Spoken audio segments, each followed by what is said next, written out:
नमस्कार मित्रों, मैं उत्तराखंड बेरोजगार शिक्षक संघ से आसित बिष्ट आप सभी के सामने एक बार फिर से मौजूद हूँ। मेरे पीछे कुछ प्राइमरी के अभ्यर्थी मौजूद हैं। आइए जानते हैं इनकी क्या प्रॉब्लम है और ये क्या चाहते हैं। तो मैं जानना चाहूँगा आप सब का नाम और आप किस जनपद से, एक एक करके बताते जाइए। सर मैं नीरज कुमार, मैं डिस्ट्रिक्ट पौड़ी से हूँ। पौड़ी से हो जी सर। आप? सर मेरा नाम अरुण कुमार, सर मैं हरिद्वार जिले से हूँ। हरिद्वार से हैं। सर विजयपाल मैं उधम सिंह नगर से हूँ। उधम सिंह नगर। सर मेरा नाम राकेश जोशी है, मैं ज़िला उधम सिंह नगर से का निवासी हूँ। कानीवाल से। अच्छा, सर शुभम मैं नैनीताल से। नैनीताल से। सर विशाल कुमार, मैं काशीपुर उधमसिंह नगर से हूँ। आशीष उधम सिंह नगर से। आशीष उधम सिंह नगर। सर सूरज रावत चमोली से। चमोली से। तो लगभग यहाँ पे जितने लोग आए हैं सब के सब, कोई पौड़ी से है, कोई उधम सिंह नगर से है, कोई चमोली से है, कोई रुद्रप्रयाग से है, समथिंग इधर से ही है। अच्छा, आप यहाँ पे क्यों आए, मतलब आप क्या चाहते हैं कि ऐसे इतनी दूर से आपको यहाँ पे देहरादून आना पड़ा, और क्या क्या समस्या लेके आए हैं बताइए। सर हम चाहते हैं कि जो वर्तमान प्राथमिक भर्ती गतिशील है उन पदों को पूर्ण करके नई भर्ती जल्द से जल्द निकाल ली जाए। अच्छा, नई प्राइमरी भर्ती को जल्द से जल्द निकाला जाए, ये बच्चों की मांग है। और आपको पता है कि अभी कितने पद खाली हैं प्राइमरी के फिलहाल के लिए? आरटीआई लगाया होगा आपने शायद। हाँ सर, हमने आरटीआई लगाया है, तो उस आरटीआई में हमें अभी तक ये जानकारी मिली है कि लगभग 3074 जो पद हैं, ये जो 2906 पदों की रनिंग में भर्ती चल रही है, इसके अलावा अभी तक खाली हैं, और जिसके अंदर कुछ लोग ऐसे भी हैं जो रिटायर होने वाले हैं, पर वो सभी का डाटा नहीं है जो रिटायर होने वाले हैं। अभी मार्च में देखिए, मार्च के महीने में हर साल रिटायरमेंट होती है, प्राइमरी के अंदर भी होती है, एलटी के अंदर भी होती है, लेक्चरर के अंदर भी होती है। अभी मार्च में जब नए रिटायरमेंट होंगे यहाँ से, तो फिर क्या होगा, इस 374 पदों में और भी पद ऐड होंगे। 3074 पद हैं अभी, और इसमें मार्च के महीने में जब और रिटायरमेंट हो गए, आई थिंक अगर मान लो 200 रिटायरमेंट भी हुआ है, मैं एक अंदाज़ा लगा रहा हूँ, ऐसा नहीं है कि 200 ही होंगे, हो सकता है ज़्यादा, हो सकता है कम हो, लेकिन अगर 200 पद भी हों या मे बी 500 पद हों, तो लगभग ये है कि यहाँ से रिटायरमेंट जब होंगे तो आपको 3500 के आसपास वैकेंसी भी देखने को मिल सकती है। तो क्या मांग है आप लोगों की, अगर मैं जानना चाहूँ कि आप चाहते क्या हैं, कि भर्ती शायद से जल्दी आए, यही चाहते हैं आप लोग? जी सर बिल्कुल। हाँ, यही चाहते हैं। तो क्या लगता है कि किससे मिलने आए थे आप यहाँ पे, किससे मांग रखी है आपने, और उन्होंने क्या आश्वासन दिया आपको? सर हम आज यहाँ जुगरान सर से मिलने आए थे, और उन्होंने आश्वासन दिया हमें कि भर्ती जल्दी आएगी, मतलब हम संज्ञान में लेंगे इस बात को, मतलब जी, जल्दी आएंगे। अच्छा, आप सब ने कौन सा टीचिंग कोर्स किया है, जरा उसके बारे में आप बताएंगे। हमने एनसीटी से मान्यता प्राप्त संस्थान से द्विवर्षीय डिप्लोमा किया है, डीएलएड डिप्लोमा किया है। डीएलएड डिप्लोमा किया है इन्होंने, डीएलएड डिप्लोमा किया है 2 वर्षीय। कौन से साल से आपका? 22-24 का सेशन था हम लोग का। 22-24 का सेशन है।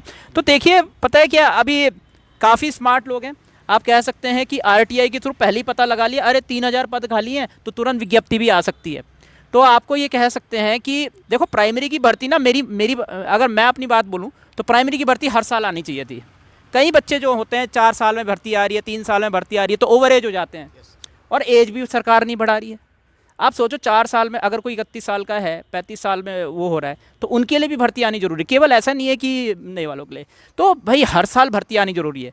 ये पिछले साल की भर्ती है, अभी जो आई है 2024 की है, इसको 25 में जितनी जल्दी हो सके पूर्ण कर, तुरंत से तुरंत जल्द से जल्द ये वाली भर्ती 3074 पदों पर या जितने भी पद हैं उस पर आनी चाहिए। आपको बता दें कि पुरानी प्राइमरी भर्ती जो है वो 21 में आई थी, उसके बाद लगभग अब 24 में आ रही है, और अगर इस साल वो 25 में भर्ती आ जाती है तो एक रिकॉर्ड मेंटेन होगा। जो बेरोज़गारी भी है प्राइमरी भर्ती के अंदर, या और भी जितने भी वो हैं, वो अगर हर साल वो भर्ती आती है तो ज़्यादा से ज़्यादा युवाओं को रोज़गार मिलेगा, और जितने ज़्यादा युवाओं को रोज़गार मिलेगा उतनी ज़्यादा बेरोज़गारी जो है वो कम होगी राज्य के अंदर। तो मेरी सरकार से तो यही दरख्वास्त है कि जितनी जल्दी हो सके इस मामलों के अंदर भर्ती को हर साल निकाला जाए, चाहे वो प्राइमरी भर्ती हो, एलटी हो, लेक्चरर हो, कोशिश की जाए कि इन भर्तियों को जल्द से जल्द 1 साल के भीतर पूरा किया जाए। और ये भी मांग रहेगी कि हर साल रिटायरमेंट होते हैं, हर साल आप कह सकते हैं प्रमोशन भी होते हैं, तो उसकी वजह से प्राइमरी में भी भर्तियाँ, प्रमोशन की वजह से भी आप कह सकते हैं कि प्राइमरी में कई भर्तियाँ खाली होती हैं। तो उसकी वजह से क्या होता है कि वहाँ से और सीटें खाली होती प्राइमरी के अंदर, तो उन सारी वैकेंसियों को इसमें जोड़कर जल्द से जल्द जो है भर्ती को निकाला जाए। अच्छा, अब देखिए, आप जैसे अभी जुगरान जी से मिले, लगभग क्या थोड़ा सा उन्होंने ये बताया होगा क्या प्रोसीजर वो अपनाएंगे, कहाँ से वो कोशिश करेंगे, कुछ इस बारे में थोड़ा विस्तार में अगर आप बताएं तो। नहीं, जुगरान जी ने हमें कहा कि आप अपनी जो भी मांगे वो मुझे बता दो या मुझे लिख के दे दो, मैं आगे की कार्रवाई स्वयं करूंगा, मैं खुद ही देखूंगा आगे जो भी होना है इस हाँ चीज़ में। तो उन्होंने ये बताया कि कहाँ जाएंगे पहले, वो उसके प्रक्रिया। उन्होंने ये नहीं बताया अभी हमें। हाँ तो कोई बात नहीं, चलिए। तो वो अपने हिसाब से काम देखेंगे, वो छात्रों का काम है पढ़ाई करना, या फिर ये कहिए कि वो भर्ती में अपना ज्ञापन भरे जल्द से जल्द, और वो अपने हिसाब से चीज़ों को देखेंगे। और हम उम्मीद करते हैं, क्योंकि जुगरान जी बीजेपी के वन ऑफ द कर्मठ नेता हैं, उन्होंने जिस तरीके से 36 साल में मामलों को संभाला है, तो बच्चों को उनमें बहुत विश्वास रहता है। और मेरा ये मानना है कि बच्चों का जो विश्वास है ना, वो जुगरान जी से कई सालों से बना हुआ है। तो ऐसा क्या चीज़ है कि आप मतलब जुगरान जी के पास ही आए, और भी हैं विधायक हैं उनके पास आप नहीं गए, या फिर आप कह सकते हैं कि उन पे भरोसा रहता है, उनका पास्ट रिकॉर्ड आपने देखा होगा, इस वजह से आप यहाँ पे आए हैं? क्या मतलब लगता है कि उन पे आपको भरोसा रहता है? यस सर, हमें उनके ऊपर बहुत ज़्यादा भरोसा है, क्योंकि हमने पहले भी देखा था कि जो हमारे पहले जो अभी इस भर्ती में हमारे जो साथीगण लगे हैं, तो उन्होंने भी हमको थोड़ा सा सजेस्ट किया था कि जो हमारे जुगरान जी हैं वो एक अच्छे लीडर हैं। जी। और वो अपनी उनको जो बातों को प्रेजेंट करने का उनका वे है वो अलग ही है। हाँ। उनका जो वे होता है ना, जब वो किसी के सामने अपनी बातों को रखते हैं तो उनको लगता है कि हाँ, रियलिटी में जो ये बातें कह रहे हैं कि इनमें कुछ दम है। हाँ मतलब, और दम भी है, और ये कह सकते हैं जिस तरीके से वो काम करवाते हैं उसमें बच्चों को भरोसा रहता है, और वो काम उस पर सफलता भी पाते हैं। आपने पुराने टाइम पे देखा होगा, लेक्चरर में उन्होंने इंटरव्यू को हटवाया था, जिसको हटाना बहुत आसान नहीं था। कोई अच्छे पद में बैठा हुआ व्यक्ति भी बहुत मुश्किल होता है उनके लिए, लेकिन उनके पास अनुभव है। और अधिकारियों के साथ हो सकता है कि उनकी अच्छी साठगांठ हो, और जिससे कि मतलब बहुत अच्छे तरीके से वो काम करवाते हैं और निकलवाते भी हैं।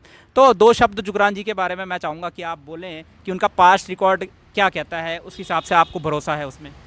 देखिए सर, जुगरान जी को मैं पर्सनली तो कम जानता हूँ, लेकिन सोशल मीडिया के माध्यम से मैंने उनको देखा था, और लगभग 2-3 दिन में उनकी पोस्टें भी आती हैं, वो समाज सेवा का काम करते हैं। तो मेरे को लगा कि इनसे मिलना चाहिए, और ये कुछ हमें मतलब आगे दिशा दे सकते हैं, इसलिए हम जुगरान जी से मिले आप थे। जुड़े हुए हैं सोशल मीडिया हाँ, में जुड़े उनसे? हुए हैं। जी। तो ये भी बहुत अच्छी बात है, सोशल मीडिया में वो समाज सेवा का काम करते हैं। बहुत कम लोग होते हैं जो समाज सेवा करते हैं, और मैं भी चाहता हूँ कि आप जिस भरोसे के साथ जुगरान जी से आए हैं, थोड़े से 2 शब्द उनके बारे में बताएं। जैसे जुगरान जी ने हमसे पहले भी विद्यार्थियों की मदद की है, हम भी चाहते हैं वो भी हमारी उसी तरह मदद करे, जो हमने उन्हें मांगे की है, वो मांगे मतलब बताई है उन्हें। वो कितना भरोसा है आपको जुगरान जी पर? हमें उनसे बहुत ज़्यादा भरोसा था, क्योंकि हमसे पहले जो विद्यार्थी हमारे साथीगण थे, मतलब अलग अलग विभागों के, उन्होंने एग्रीकल्चर के बच्चे थे, उनका भी काम किया है। जो टीचिंग लाइन में थे, लेक्चरार थे, उनका भी काम किया है। तो हम भी चाहते हैं कि हमारी भी मांगों का वो ध्यान दे और हमारा काम करवाए। आप भी जो 2 शब्द कह सकते हैं उनके बारे में? सर एक तो सोशल मीडिया पे ज़्यादा एक्टिव रहते हैं, प्रत्येक दिन मतलब वो सोशल मीडिया में कुछ ना कुछ डालते रहते हैं, जिससे कि हमारा अपने कार्य से संबंधित चीज़ों को मैंने देखा हाँ जी, कार्य जी हाँ, मैं भी फॉलो करता हूँ उनको, कि मतलब काफ़ी मतलब एक्टिव रहते हो। तभी हम उनसे यहाँ मिलने आए थे, मतलब हम लोग। जी। ठीक है। और मैं पर्सनली सरकार से ये उम्मीद करूँगा कि आप जितनी जल्दी हो सके, आप भर्ती लगभग कब तक चाहते हैं कि कब तक आए? सर हमारा तो ये मानना है कि देखो, भर्ती जितनी जल्दी आएगी तो इतना जल्द हमारा भी भला होगा, और जो स्कूलों में शिक्षक नहीं है, बच्चे परेशान हो रहे हैं, तो उनका भी भला होगा। और हमारा उम्मीद ये है कि जो भर्ती है अभी जो वर्तमान में रनिंग भर्ती चल रही है, उसको जल्द से जल्द सरकार कंप्लीट करे, ताकि उसमें भी जो बच्चे रह गए उनका भी सिलेक्शन बहुत ज़रूरी है। और जो भर्ती है लगभग अप्रैल तक अगर आ जाए तो बहुत अच्छा होगा। जी बिल्कुल। अभी क्या है ना, मार्च में पेपर होते हैं बच्चों के, तो नया सेशन अप्रैल से शुरू होगा। तो अगर आपकी भर्ती अप्रैल तक भी आ जाए ना, तो एक बहुत बड़ा बूस्ट हो जाएगा। हम ये कह सकते हैं कि उनकी पढ़ाई को भी नुकसान नहीं होगा। तो अगर अप्रैल तक इनकी भर्ती आ जाए, मेरा ये मानना है, क्योंकि अभी पेपर चल रहे हैं, तो ऑब्वियस ही बात है उसके बाद बच्चे पास होंगे, 1st क्लास से 2nd क्लास में जाएंगे, कोई 4th से 5th जाएगा, फिर 5th वाले 6th में जाएंगे। तो इस तरीके से जब नए सेशन शुरू होंगे तो टीचरों की ज़रूरत पड़ेगी वहाँ। तो मेरा ये मानना है कि इस वक्त उस वाली भर्ती को जो चल रही है उसको जल्द से जल्द पूर्ण कर, मार्च के महीने में पूर्ण कर, तुरंत अप्रैल के महीने में आपकी भर्ती को निकाला जाए। और मेरी सरकार से तहे दिल से दरख्वास्त रहेगी, प्राइमरी भर्ती को हर साल निकाला जाए जितना हो सके, क्योंकि पद बहुत खाली है, जितने ज़्यादा अधिक पदों पे। और मैं एक चीज़ और पूछना चाहूँगा, इस वाली प्राइमरी भर्ती में कुछ आपने वो देखी होगी कि नियमावली में थोड़ा सा प्रॉब्लम आ रही थी। तो उस नियमावली के तहत आप चाहेंगे कि जो नई भर्ती आए उसमें नियमावली में संशोधन हो? किस प्रकार की चीज़ें आप चाहेंगे कि कन्फ्यूजन ना हो इस वाली भर्ती में और सबका नाम आ जाए, अगर जितने लोगों ने आवेदन किया है? सर हम चाहते हैं कि नियमावली में संशोधन किया जाए और नियमावली इस प्रकार निर्मित की जाए ताकि एक ही काउंसिलिंग में सभी बच्चों को नाम आ सके उनका, उन्हें जिले मान वाइज। लेते 3074 पदों पे भर्ती आती है, तो क्या चाहते हैं आप? हम चाहते हैं कि 3074 पदों पर एक साथ मेरिट लिस्ट जारी की जाए, एक ही जगह पर एक साथ सारे बच्चों की मेरिट को जारी किया जाए। हाँ हाँ, लेकिन इसमें मान लीजिए 13 डिस्ट्रिक्ट हैं, तो किसको कहाँ भेजेंगे फिर? इसमें सरकार बच्चों से रेफरेंस ले कि आप फर्स्ट प्राथमिकता किसे देना चाहते हैं, जिस जिले में जाते हैं सेकंड मतलब प्राथमिकता कि वो आपसे फॉर्म जब आपका मेरिट में नाम आ जाए तो वो आपसे फॉर्म भरवाए और वो रैंक वाइज 13 जिले पे अपना भरें कि हाँ भाई मेरे लिए सबसे पहला डिस्ट्रिक्ट जो है वो ये हो सकता है। जैसे अगर आप शायद हरिद्वार के हों तो आप रैंक 1 में हरिद्वार भरेंगे, रैंक 2 में देहरादून बनेंगे, इस तरीके से। तो वो चॉइस आप भर सकते हैं। तो सारे बच्चों की जैसे काउंसलिंग एक ही बार में हो जाएगी, स्टेट काउंसलिंग ही बोल सकते हैं, एक ही बार में हो जाएगी। उसके बाद आप फॉर्म भरेंगे, मेरिट में नाम आने के बाद आप फॉर्म भरेंगे, उसमें फिर नंबर 1 जो डिस्ट्रिक्ट है वो आपको मिल जाएगा, जिसकी जो फर्स्ट चॉइस होगी वो उसको मिल जाएगी। हालांकि बहुत मुश्किल भी होगा, जो नीचे वाले बच्चे होंगे उनको सेकंड चॉइस थर्ड चॉइस भी मिल जाएगी, लेकिन वो क्या रहेगा, आसपास के ज़िले पे ही रहेंगे, ज़्यादा दूर अपने परिवार से भी होंगे और सेवा भी अपने अच्छे तरीके से दे पाएंगे। यही सारी चीज़ें मेरे ख्याल से आप लोग चाहते यस सर, होंगे, यस है ना? सर, हाँ। तो नियमावली में संशोधन ये भी होना चाहिए।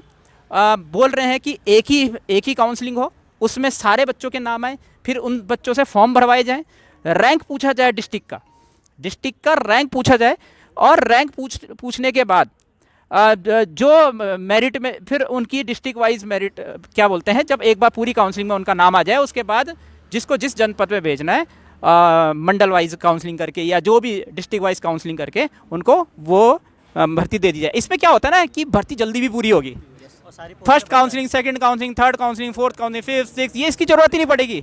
इससे ये भी फायदा होगा, जो पर्वतीय क्षेत्र के बच्चे होंगे वो सबसे पहले अपना फर्स्ट डिस्ट्रिक्ट को रखेंगे अपने, तो उसके बाद दूसरे नंबर पे दूसरे डिस्ट्रिक्ट को रखेंगे। तो उससे पहले उनके नंबर के हिसाब से उन्हें उनका जिला दिया जाए, जो बच्चे अपने जिले में नहीं आएंगे उन्हें दूसरा जिला दिया जाए उनके नंबरों के हिसाब से। बिल्कुल बिल्कुल, वो वाली चीज़ तो है ही, और इससे कई फ़ायदे हैं।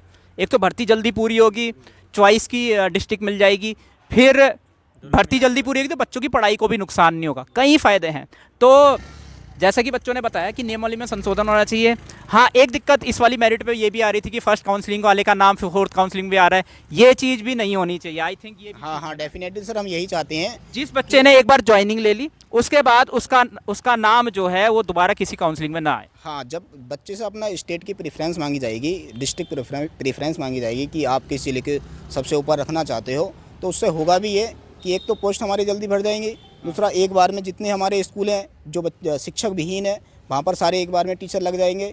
और ये भी होगा कि जिन अभ्यर्थियों को बार बार नियुक्ति पत्र दिया जाता है, यानी कि एक बार किसी एक डिस्ट्रिक्ट में नियुक्ति पत्र मिल गया तो अगली काउंसलिंग में क्या होता है, उसको दूसरे स्टेट में उसका नाम दूसरी जगह पे आया तो वो दूसरी जगह उसका नाम भी दूसरी जगह आ जाता है, उछल कूद करते हैं। हाँ, इसी तरह से होता है। हाँ हाँ, तो एक ही काउंसलिंग होगी तो फिर तो ज़रूरत ही नहीं पड़ेगी, एक ही काउंसलिंग में नाम आ गया ना, तो उसको अपनी चॉइस का डिस्ट्रिक्ट भी मिल गया तो उछल कूद भी नहीं करेगा।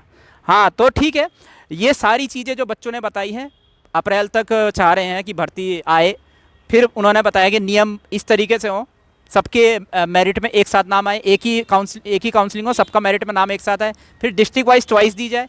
डिस्ट्रिक्ट वाइज चॉइस देने के बाद नियम कुछ इस प्रकार से बनाइए जहाँ पे जिसने ज्वाइनिंग ले ली है उसके बाद उसको दोबारा से उसका नाम ना आए। वैसे भी आएगा नहीं, एक ही काउंसलिंग होगी तो अगली काउंसलिंग तो होगी नहीं, तो रिपीट नाम आने का कोई चांस ही नहीं है। तो कोशिश ये होनी चाहिए कि एक ही काउंसलिंग में सारी चीज़ें निपट जाए, भर्ती भी जल्दी पूरी हो जाएगी, बच्चों की पढ़ाई को भी नुकसान नहीं होगा और बाकी सारी मांगें भी पूरी हो जाएगी। इस वीडियो में इतना ही। मैं उत्तराखंड बेरोजगार शिक्षक संघ से आशीष बिष्ट आप सभी से अनुमति लेता हूँ। जय भारत, जय उत्तराखंड।